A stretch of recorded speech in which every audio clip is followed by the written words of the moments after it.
Today I am playing Son of War. No wait, Dad of War. Okay, God of War. But Tiny, this is not a free-to-play mobile game. You think you're some kind of big-time YouTuber or something? Of course not, but I do play games outside the realm of my Android device, and God of War is a behemoth of a game that I just have to talk about. This isn't a review, it's barely an impression. It's my ramble on the biggest game release of this year. So grab a zombified creature, rip it to shreds, and enjoy this video presented to you by Big Giant Games. First up, godlike gameplay, war-torn story, and anything else that comes to my tiny little brain. First, let's get the story out of the way. This game is full of testosterone-pounding fights. Who wants a story about daddy issues and past relationship baggage? To my surprise, I do. Maybe it's my old age, but I find myself getting misty-eyed during Hallmark movies. Here we have a story that rips out your beating heart and leaves it to be devoured by gremlins. Kratos is old. He's weathered. All his adventures from the past games are behind him. He's been hiding out in Norseland. You know, Thor and Odin territory. He's a family man. Well, a dysfunctional family man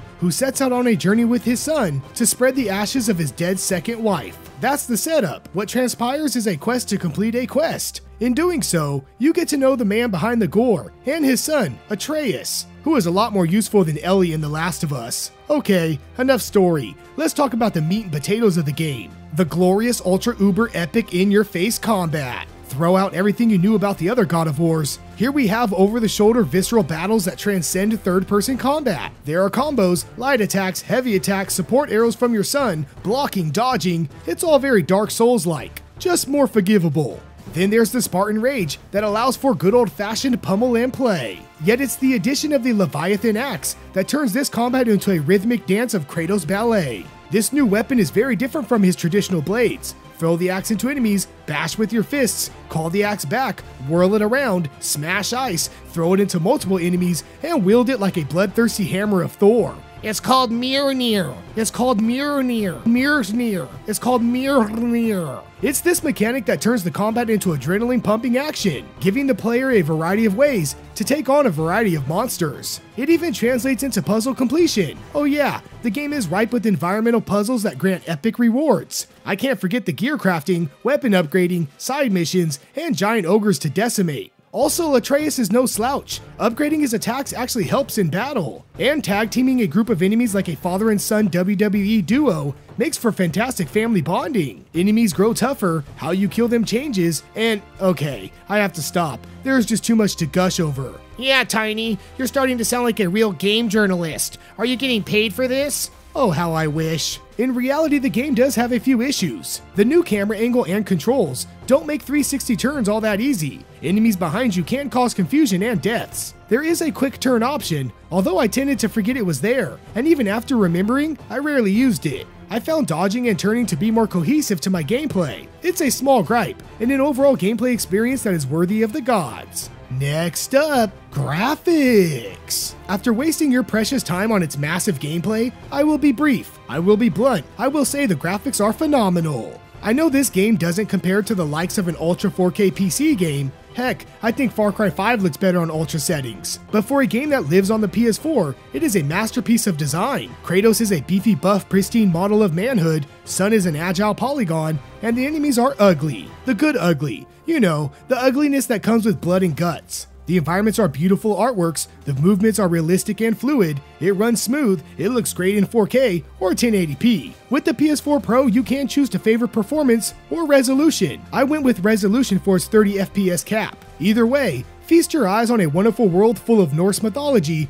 and magical scenery. Finally, Season Pass ability. Could it be? No Season Pass, no tacked on multiplayer, no loot boxes? Just a full single-player experience? It cannot be. Have the gods of Olympus answered our prayers? Maybe not the gods, but Sony and Santa Monica Studio have. The game may be brand new, yet it resorts to the gaming days of yore, when the game you bought is the game you get. For that, I am grateful. All the resources you need for upgrading can be found in-game. All the side stories are made for this game, and nothing is locked away, unless you can't open a door because of an item that you receive at a later time. Speaking of that, I forgot to mention, it has a Zelda-like quality in that aspect. By going back to previous areas with acquired gear, you can unlock more treasures and crazy hard boss fights. Overall, this game doesn't squeeze more cash out of you, and it doesn't need to. In its first 3 days, it has sold over 3.1 million copies. That may not be GTA 5 standards, but for an exclusive game based on a weathered franchise, that's pretty impressive. Now, I'm not going to rate this game. You've seen enough 10 out of 10s. What I will give is my honest opinion. Should you fork over the full price for a God and Son experience? Absolutely rage-tastically yes. I wasn't even a huge fan of the others in this series, the first being my favorite. Yet here I am completely enthralled in a story I didn't think I would care about, in a combat system that changed the way I play games, and I am mesmerized by a testosterone-filled man that is bald like me, but is everything I'm not.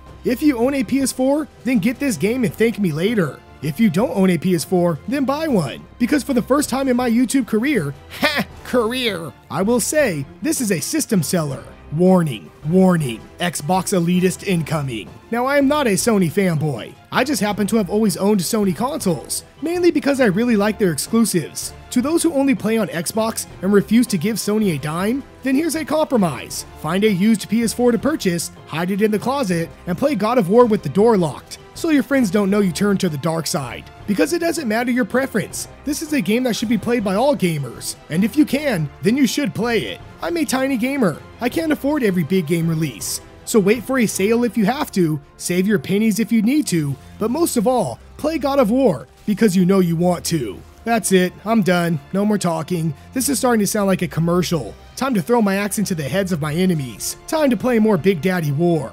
As always, thanks for watching Tiny Little Games. Please subscribe to support my channel, like for more videos, and ring that notification bell for video updates. Fun fact, Kratos is not the actual God of War, but he is a son of a god. Let that sink in, especially since the game includes Kratos' son.